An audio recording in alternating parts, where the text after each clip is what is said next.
Welcome to this explainer. Today, we're diving straight into a fascinating paradox in the world of finance.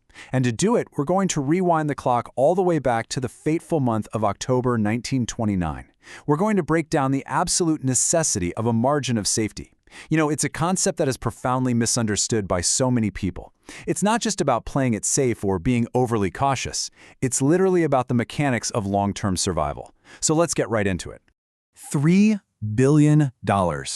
Just wrap your head around that number for a second. This massive figure is the modern, inflation-adjusted equivalent of what a legendary trader named Jesse Livermore made in a single day. And this wasn't just any day. This was during the absolute worst market crash in history.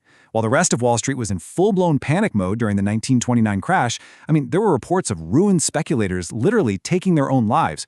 Livermore returned home to a completely terrified family. His wife genuinely thought they were ruined. But Livermore, through this crazy mix of absolute genius and luck, had been shorting the market. He bet that stocks would tank, and he got to tell his weeping family that he had actually just had his best trading day ever. But here is where it gets really interesting. Contrast Livermore's unfathomable triumph with another guy, a multimillionaire real estate developer named Abraham Germansky, who met a tragic demise during that exact same week. Germansky did what pretty much every successful New Yorker was doing in the Roaring '20s. He bet heavily on the surging stock market. So when the crash hit, he was completely wiped out. He was last seen wandering Wall Street in total desperation, literally tearing a strip of ticker tape into tiny pieces and scattering them on the sidewalk. And that was it. That was the tragic end of Abraham Germansky. So you have two incredibly wealthy men, but two completely opposite outcomes. Now let's trace this timeline, because the story takes a pretty wild and dark turn. Livermore is an absolute prodigy, right? He's worth $100 million by age 30, he makes billions in 1929, but then, just 4 short years after making that historic fortune, Livermore, who is now just overflowing with confidence, starts making larger and larger bets. He winds up incredibly deep in debt, loses absolutely everything he had in the stock market, and tragically ends his own life. The timing was different, sure, but ultimately, Livermore shared the exact same fatal flaw as Germansky. And this brilliantly illustrates the core thesis for today's explainer. Getting wealth and keeping wealth are two entirely different skills. Capitalism is incredibly unforgiving, and the turnover at the very top of the ladder is just staggering. You might be fantastic at making money, but if you lack the totally separate skill set required to actually hold on to it, you are eventually going to wipe out. It's honestly not a matter of if, but when. Think about it. Acquiring wealth demands aggressive risk, relentless optimism, and constantly putting yourself out there. But keeping it, that demands almost the exact opposite mindset. It requires a really healthy, intense dose of fear. It requires the humility to accept that, hey, some of your past success was probably just luck. And it takes extreme frugality to protect what you have. Earning requires you to step on the gas, but keeping it requires you to know exactly when to slam on the brakes.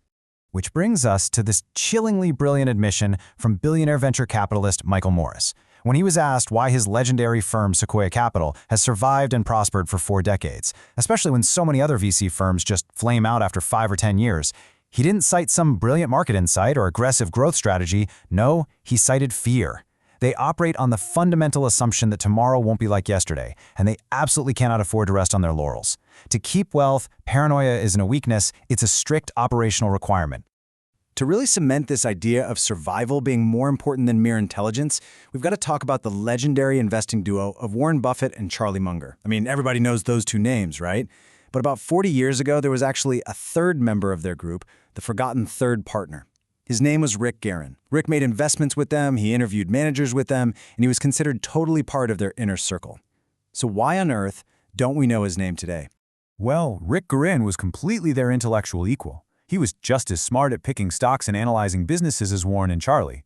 But, as Buffett later noted, Rick lacked the patience to let compounding work safely. He was just in a huge hurry to get rich. Charlie and Warren knew they would eventually become incredibly wealthy, so they were totally fine just waiting it out. Rick, on the other hand, wanted to speed up the clock, which meant he had to take on massive leverage.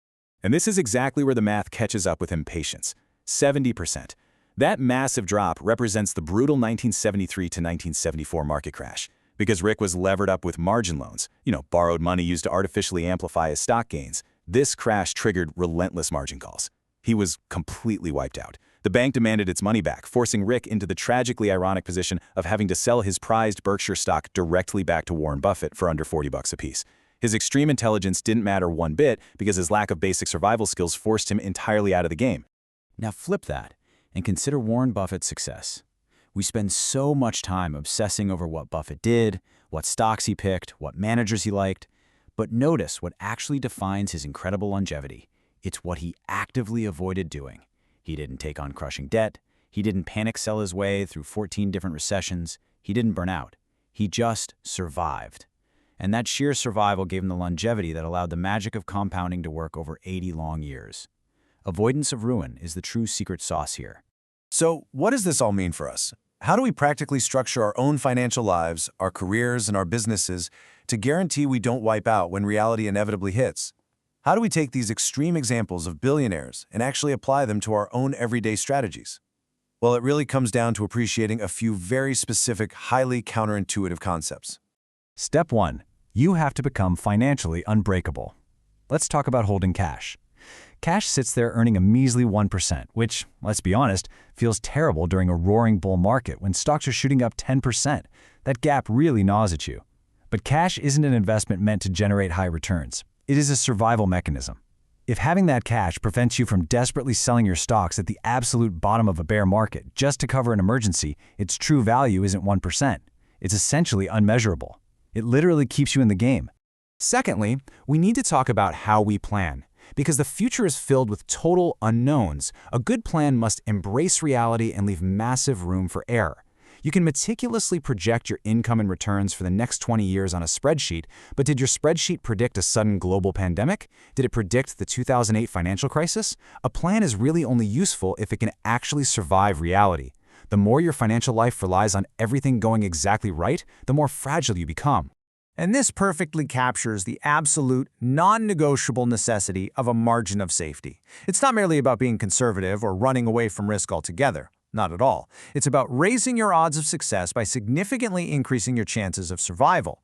It means having a flexible timeline, a frugal budget, and acknowledging that if things don't go perfectly, you are still going to be okay. The higher your margin of safety, the smaller your edge actually needs to be to win in the end. Finally, to actually execute this, we have to adopt a fascinating psychological paradox known as the barbelled personality. It sounds a bit weird, but stay with me. We must simultaneously hold two completely opposing ideas in our heads. We need to be highly optimistic about the long-term future, truly believing the odds are in our favor and things will ultimately trend upward. But at the exact same time, we must be intensely paranoid about the short-term landmines that could wipe us out before we ever reach that long-term future. To understand why this dual mindset is so incredibly critical, just consider the short-term horrors the United States economy has endured over the past 170 years. I mean, this is a record of constant, terrifying destruction.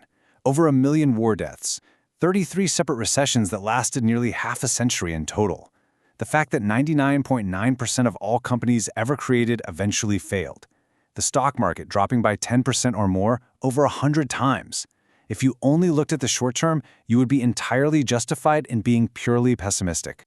Yet despite all of that continuous misery, chaos, and destruction, the long-term standard of living miraculously multiplied by a staggering 20-fold over that exact same period. This is the ultimate example of growth mid-loss.